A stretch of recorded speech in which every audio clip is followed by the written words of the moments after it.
dan salam hebat, salam luar biasa untuk teman-teman semuanya. Materi di pertemuan kali ini akan saya bawakan tentang memahami teori X sama teori Y. Tentunya ini ada sangkut pautnya untuk di dalam sebuah organisasi atau di tempat kerja kita. Ketahui untuk atasan-atasan kita yang di satu pekerjaan itu pasti menerapkan di antara dua teori itu, yang tadi teori X dan teori Y. Teori X itu atasan yang benar-benar kurang mempercayai bawahannya. Dia akan terus-menerus memantau sebisa mungkin. Contohnya pakai CCTV atau dengan selang-seling waktunya dia akan sering memantau. Nah, untuk teori Y sebaliknya, atasan yang sudah percaya akan kita. Dia atasan yang udah mempunyai optimis yang lebih tinggi akan bawahan. Lantas kenapa teori X yang diterapkan sama atasan kita itu?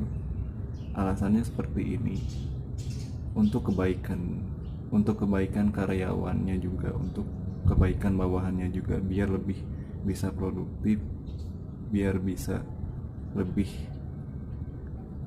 baik lagi akan kinerjanya, gak mementingkan diri sendiri, alias berpikir akan perusahaan bisa lebih maju.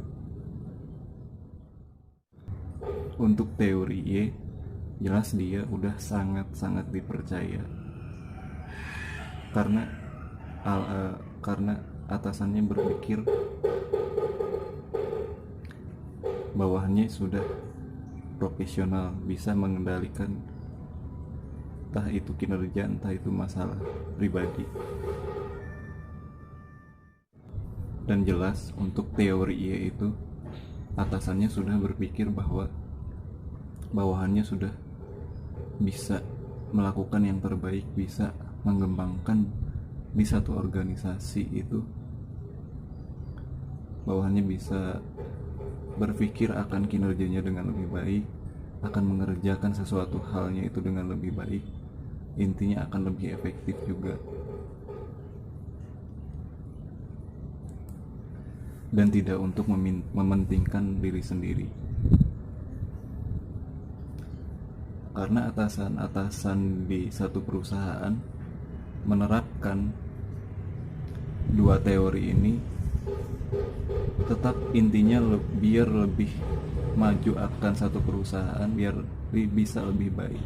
Yang tadinya dalam bekerja yang kurang produktif akan bisa menjadi aktif. Itu untuk X. Untuk Y-nya akan bisa lebih produktif. Jika teman-teman sudah dipercayai sama atasan-atasannya, jangan disalahgunakan. Terus kembangkan, terus diperbaiki sebaik mungkin, ditingkatkan terus. Karena proses takkan mengkhianati hasil. Ingat itu. Nah, alangkah baiknya untuk di materi yang saya share ini kita terapkan, kita laksanakan. Ada 4 kategori. Nomor 1, inisiatif. Inisiatif akan diri sendiri. Apa yang sudah menjadi tanggung jawab kita, kita laksanakan dengan baik. Semisal kita dikasih tugas di hari itu harus kelar, kita usahakan untuk bisa menepati sebuah kesepakatan dalam sebuah pekerjaan kita. Kita harus sadar dari diri sendiri. Kita harus lebih tinggi akan inisiatif.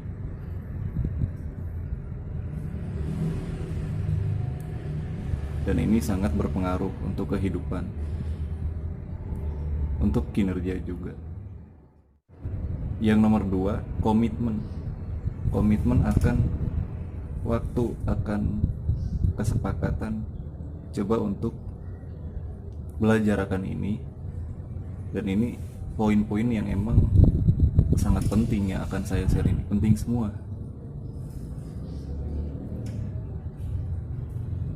Coba bisa berkomitmen karena itu akan bisa mempengaruhi buat kedepannya, buat kita akan lebih baik lagi. Tetap contoh halnya kita dikasih pekerjaan, kita dikasih sebuah yang namanya tanggung jawab, ya udah kita harus komit, kita harus bisa menyelesaikan di hari itu. Untuk nomor 3, konsistensi. Arti sebuah konsistensi itu adalah kesungguhan pada diri kita. Kita harus bersungguh-sungguh mengerjakan segala hal sesuatu. Jika mempunyai sebuah masalah pribadi, masalah kerjaan, kita harus bisa lebih profesional. Kita harus bisa bersungguh-sungguh dalam mengatur atau mengerjakan sesuatu itu.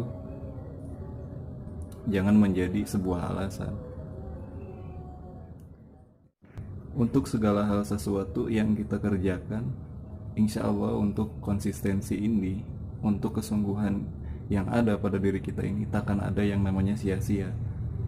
Semuanya pasti dijawab dengan yang lebih baik. Karena ingat, untuk skenario yang kita rangkai akan lebih indah dari yang Sang Maha Bijaksana itu merangkainya. Jadi jangan pernah ragu, kita harus sungguh-sungguh akan sesuatu hal. Tak ada yang sia-sia. Dan untuk yang terakhir, nomor 4 ini, motivasi. Motivasi untuk memotivasi diri sendiri itu akan sangat lebih baik. Tentu mempunyai sebuah alasan. Kita kerja itu untuk apa? Untuk mencari nafkah, untuk sekolah, untuk orang tua dan lain-lain. Nah, di sini jika teman-teman yang bermalas-malasan dan yang kurang lebih serius akan segala sesuatu hal, ingat, kita itu harus bisa memotivasi diri. Ingat sebuah tujuan, apa yang teman-teman akan tuju, ingat. Dan ingat, jangan pernah menyalahkan keadaan. Fokus untuk masa depan kita. Kita harus bisa memotivasi diri. Mengeluh juga kita manusiawi. Ingat, kita batasi, kita garis bawahi. Karena mengeluh akan hal apapun itu, jika berlebihan tak baik juga. Ya, intinya gitu. Kita harus bisa memotivasi diri, apa yang akan kita tuju, kita harus bisa bersungguh-sungguh akan mengerjakan segala sesuatu hal, karena itu intinya kita akan menuju tujuan-tujuan hidup kita. Kita harus sibuk akan melatih akan diri sendiri, maintenance yang kita punya kita terus tingkatkan untuk kebaikan-kebaikan yang emang buat kita semua. Aku yakin teman-teman semuanya pada bisa untuk ini semua, pada hebat. Dan ingat, untuk 2 teori X sama teori Y itu asumsi yang emang seorang atasan yang emang menerapkan 2 hal itu. Tapi ingat, 2 teori itu, atasan menerapkan itu tetap untuk inti kebaikan dari satu perusahaan atau di satu organisasi itu. Biar yang namanya teori X itu sebuah bawahan atau bawahan-bawahannya itu biar lebih aktif lagi, dan untuk teori Y biar lebih produktif lagi, lebih aktif lagi. Untuk teori X itu yang kurang aktif, yang mementingkan akan dirinya. Nah, di situ cara yang emang atasan laksanakan biar untuk perusahaan bisa makin berkembang, bisa lebih maju.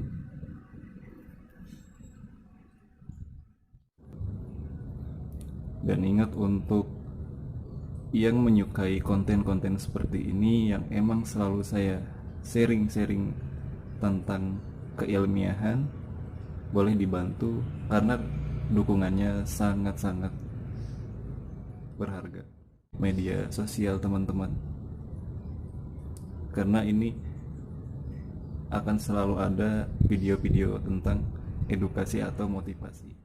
Klik like, subscribe, komentar, dan share. Cukup sekian dari saya. Tak lupa saya ucapkan salam hebat, salam luar biasa untuk teman-teman semuanya.